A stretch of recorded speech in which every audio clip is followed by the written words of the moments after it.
Well, hello. Now, we are going to talk in more detail about what roles should be in the community. And you, as a person interested in building a community, should see which roles you already have and which ones you still need to find, manifest, and so on. This is one of my favorite topics, and in fact, I've talked about it in almost all webinars, but now we're going to analyze it from the point of view of who these people are, who these roles are by profile, how to activate them, and what to do with them next. Well, first of all, it is important to understand that roles and division into roles are present in any formats of societies or communities. And here, when we talk about management, about creating a conscious community, you just need to manage these roles. And so, for example, roles are immediately allocated in the family, as a rule spontaneously. Then, lapping begins and that's it. Also in the classroom, roles are also highlighted in the class at once. In any team, spontaneous distribution into the roles of the team automatically occurs. I'm not talking about the times when there were tribes and when these roles were vital. Before we start talking about specific roles, let's recall two important mathematical figures. I also call them the magic of numbers, which are important to understand in relation to any community, in relation to any collective. That's 1990. If you suddenly missed it, what does it mean? That there is always one leading role of a leader. There are 9 activists, and there are 90 observers. So, about the roles that we are going to talk about today, it's usually 1 and 9. In other words, the very leader who can combine several roles, which we will talk about, and some other activists who can act in these roles. It is also important to understand that when I talk about a role is not equal to one person. A role means that someone is fulfilling that role. For someone, it can be 3 at once. For someone, it can be only one role. And it depends both on the type of community, its size, and, in principle, on the people who are motivated to develop it. Then, the important number of the Dunbar, also about which we have already talked, about the fact that a person is able to perceive or be in a team, is actually 120 dashes. The modern digital world allows up to 300 people. What does it mean when we talk about roles? That the roles we are talking about now, they should be on average for every 120, 150 people. Of course, some of them imply, for example, the role of the ideologue, which we will talk about, that it can be the most important one. That's who sets the ideology of the whole community. But among 120, 300 people, someone has to support it, pay attention, retell, well, in general, work to strengthen the ideology. What does it mean that there is an ideologue in the community? How do I check this at all? And do we have an ideologue, or do we not have one? Is it a strong enough ideologue, or, well, not so much? We kind of prescribe the whole mission.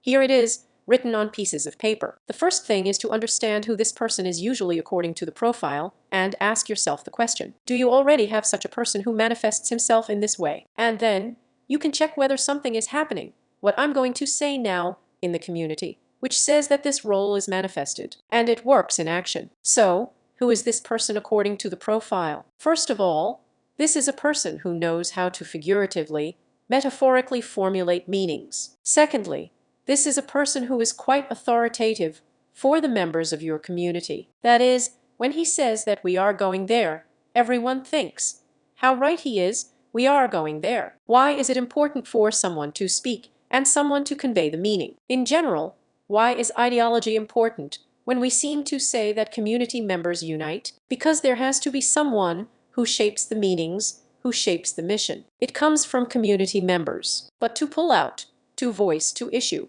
it's understandable. Such a role is needed. We will talk with you in more detail about how the mission is formed, about how the ideology is formed in the third block, already for those who want to dive very deep into this topic. But for now, just ask yourself, do you have such a role? And now the test questions. How do you understand that this role works, that it is in action, and that ideology, let's call it ideology in quotation marks for now, you have it. But the first sign of this is that the participants begin to convey to each other the same metaphors or images that the ideologist speaks with. Well, for example, the ideologist told some metaphor, and then it begins to pass from mouth to mouth among the participants. The next sign, this is that some ideologue is imitated.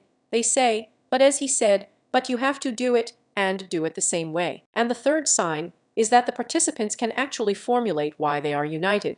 Why they are united. What distinguishes their association from all the others? Because if you ask a number of communities, especially, for example, business clubs, or some spontaneous, event-driven expert communities where there is no such role of an ideologue, and you ask why you are united, as a rule, there will be such general exchanges of experience and so on. If you ask a community in which there is a role of an ideologue, why are you united? And why are you together? What are you doing together? As a rule, people will start telling you that we are together in order to make changes, in order to develop and so on. In other words, there will be a semantic background behind this. The next role is the community architect. Who is an architect in general, and what is the main manifestation of the fact that he exists? If there is regular involvement in the community, not that, everyone has disappeared, everyone has fallen asleep. We need to cheer everyone up. We are doing something. Everyone has become more active. Then they have dissolved somewhere again. This means that you don't have an architect. If you have a regular engagement,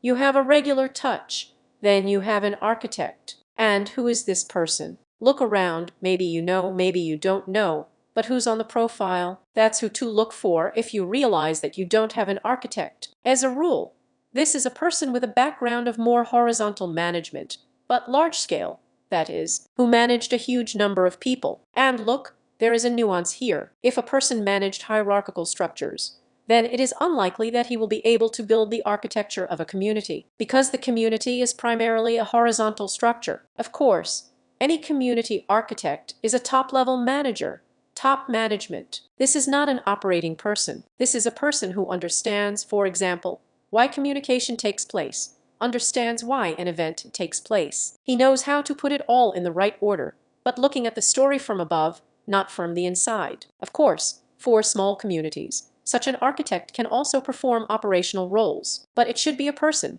who can take himself out of the operating role and see, as it were, the whole picture. The most important quality that such a person should have is an understanding of rhythm. In the previous lesson, we discussed with you what rhythmics is in the community. An architect should feel it on the tips of his fingers. Then, it's the role of the person who is responsible for empathy. Well, it would seem, in a community, we all have to be empathetic to each other. Yes, but there must be a leader or an activist. That's what we talked about 1 or 9 times. And who knows how to listen to other people. And when I say listen, you're exaggerating.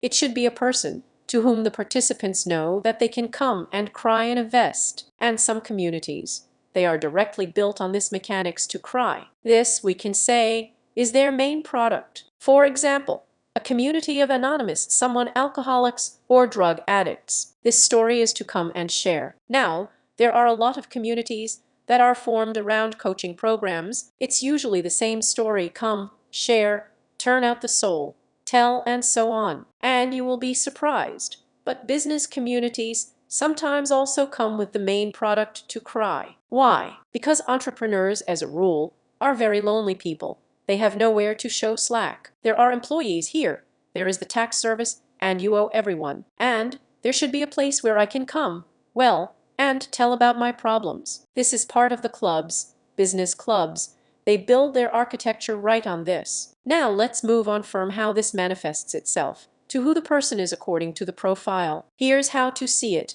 how to manifest it. Of course, the role of an empath. This is primarily a person who feels other people, as the name implies. If we talk about the brightest image, it's in such a big family, mom, to whom everyone runs to complain, cry, and so on. That's the profile of such a kind, warm person. At the same time, the main skill of such a person is the ability to listen. There are such moms or such images that listen, but they start clucking in response. This is about something else. This is a person with patience. And even more than that, I will say, it can sometimes be quite a structured person. That is, it is not necessary that if this is the soul of the company, then this is an empath flying in the clouds. No, the main skill of this profile is to be able to listen. The next role, and there may actually be many of them, this is what I call the community languages. To be honest, when I created my first community, it was my least favorite role. How I did not like these people who are always walking and trend it, until I moved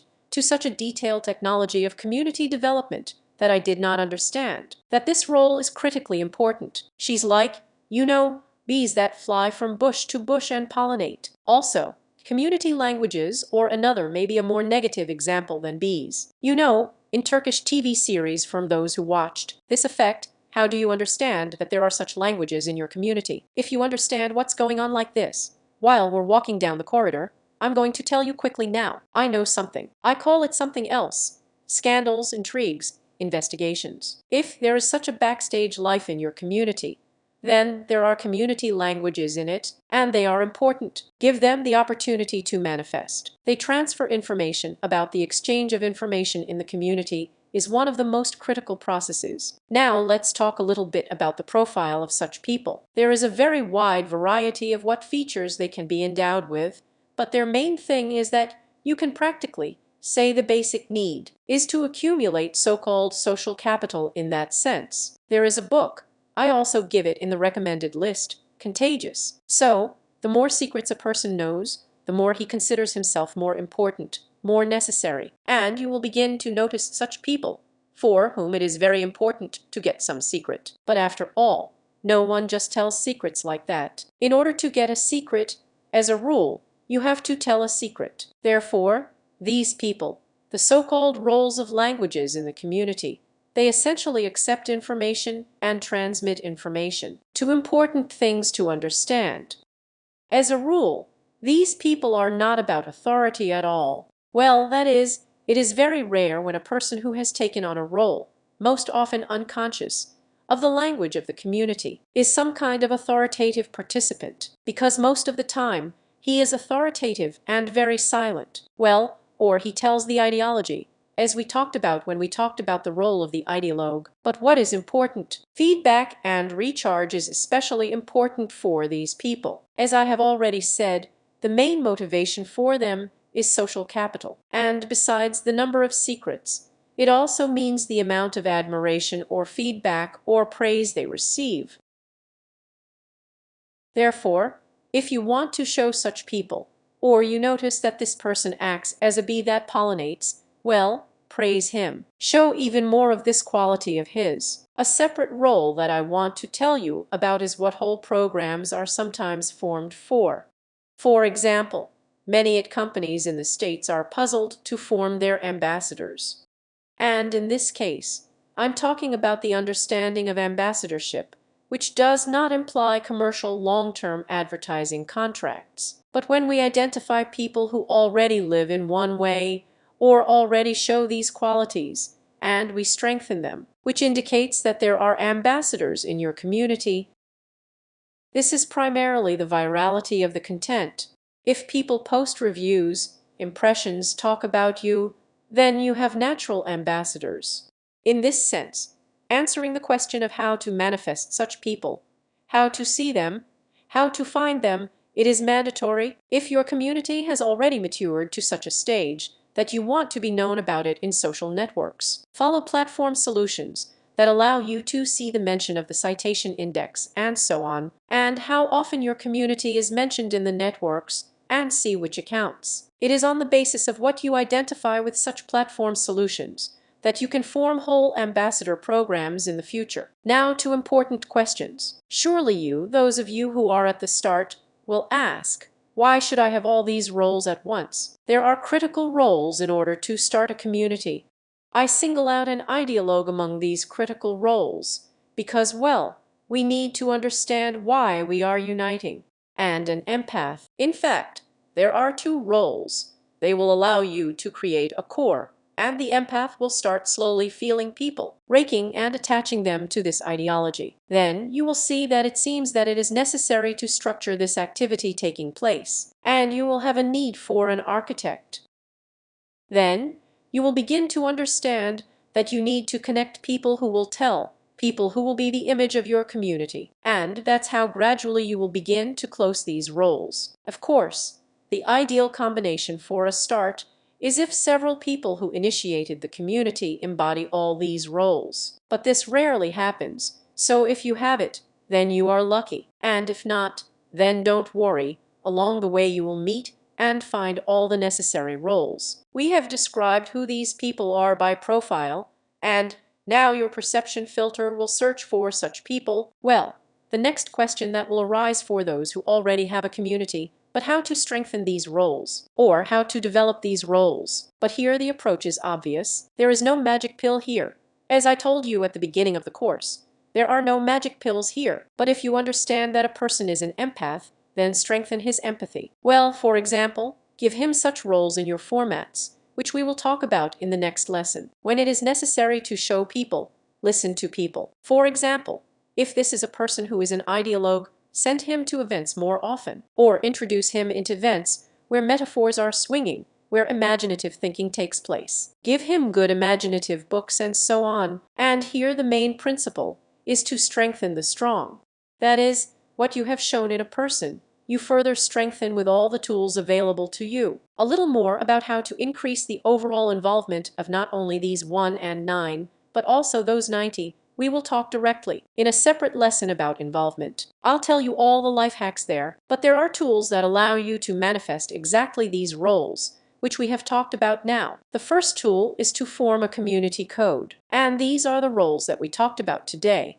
As a rule, they form it. And then ask yourself, here we have a code. Most likely, the ideologue will take the greatest part in it, but it would be advisable. But form it together with the community languages, if you already have them. And then, the information that such a code is being created. It is being created together with the participants. It will spread very quickly in your community. Be sure to involve an empath in this work. Why? Because he will immediately contribute. And how will other people feel it? And we formulate it like this. What will people say? And how will they feel it?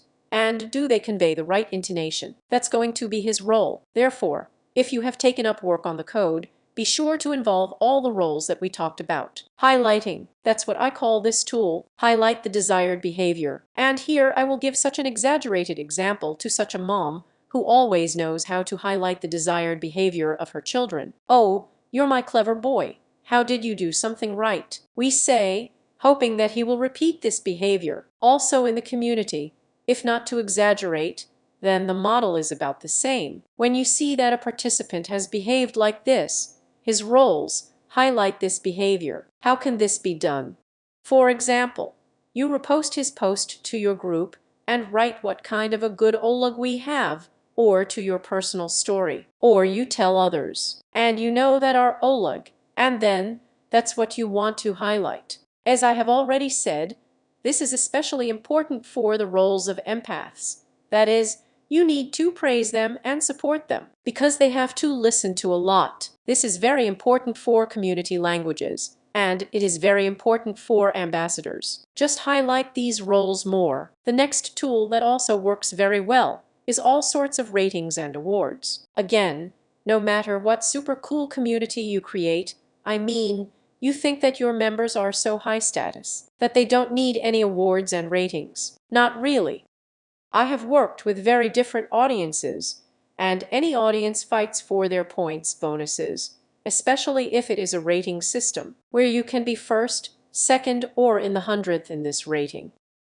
Another way is glasses. Well, what are glasses? For example, in the Nike application, or for example, in some other applications, when you get a sticker, an asterisk, the next status, a spear, and so on for some target action. The same thing can be done quite for yourself in adult communities when a person receives a score, when performing a certain target action. What, for example, could it be? Well, in those communities where, for example, it is customary to exchange contacts, and this is encouraged. This is the target action of a community member. You can give points for sharing contacts with 10 other people, not with their own, of course, but with useful contacts. Or, for example, that you have provided mentoring support to such a number of people, and so on. The key thing here is to understand that points are given for a reason. You first need to think about which target actions from this desired behavior of each of the roles you have, and then assign a point for movement on these target actions. Well, in the next lessons we will talk with you about how to involve these roles and other roles even more. How to use communication channels for these roles. Is it possible to create dog chats or Telegram chats for them? Is it possible to mix people's contacts? For example, which roles can I send emails to? and which ones can't, who needs to be left in private communication with a single VIP manager, and so on. We will talk about all this in the lessons about communication, so be sure to open the following lessons. Well done. I watched the lesson to the end. There's just a little bit left. Complete the task and then open the next lesson.